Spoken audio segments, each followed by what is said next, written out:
Hello everyone, this is my Physics 2211 lab report for Lab 5, the Slinky drop. All right, let's get started.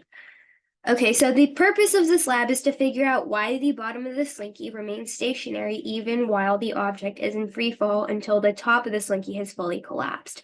The secondary purpose is to conduct a physics experiment of our choice to follow our physics passions and just to pursue something we're interested in. All right, so some fundamental physics principles. In this experiment, we've got the gravitational force, which is equal to the negative of the mass times the gravitational constant, 9.8 meters per second squared. We've also got the drag force, which is equal to the negative of the drag constant times velocity. We have Newton's second law, also known as the momentum principle, which is that the net force is equal to mass times acceleration, or that the net force is equal to the change in momentum divided by the change in time. We've also got the velocity update and position update formulas, which we've seen a lot. In our experiment, we've got our system, which is the spring, and our surroundings, which is the earth.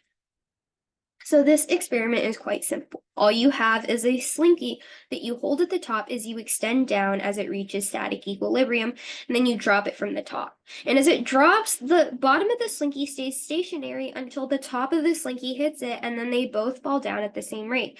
And as you can see from the tracker data, you can see that at the start, the bottom of the slinky remains stationary until about 4 seconds of the slow-mo video.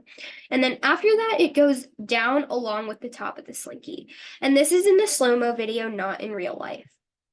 So some initial conditions. We've got the mass of the slinky, which is about 1.8 kilograms, and we used a little bit of guess and check to figure this out. We've also got the position vector, which is approximately 0, and we got this straight from tracker. And our initial velocity is equal to 0 because the object starts at rest.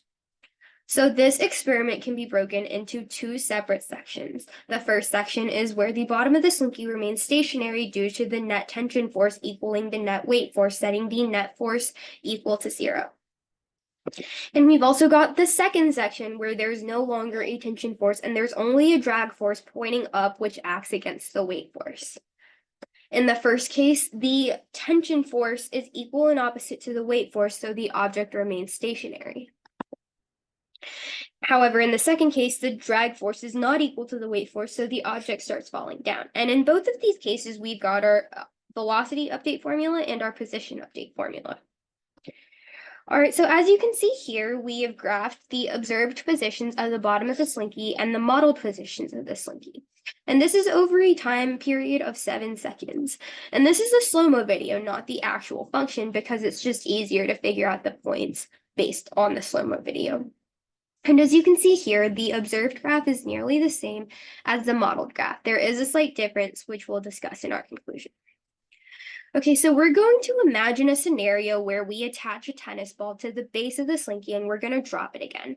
What will happen to the tennis ball slinky system? Will it do the same as the base of the slinky and remain stationary, or will it fall with the acceleration due to gravity, or will it accelerate upwards?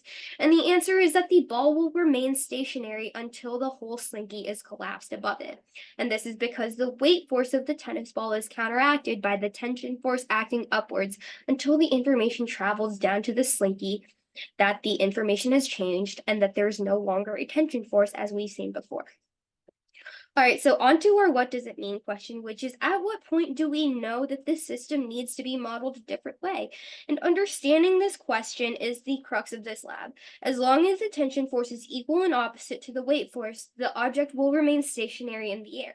And when there's no longer a tension force because the top of the slinky has moved down sufficiently, there's only a drag force pointing up acting against the weight force. Because the drag force is not equal and opposite to the weight force, the object will start falling down. All right, so getting to our conclusion, during the first part of this experiment, the bottom of the slinky had a tension force that was equal and opposite to the force of gravity. However, when the top of the slinky came down, there was no longer a tension force holding up the bottom of the slinky, so it started falling as we showed in our model and in the video.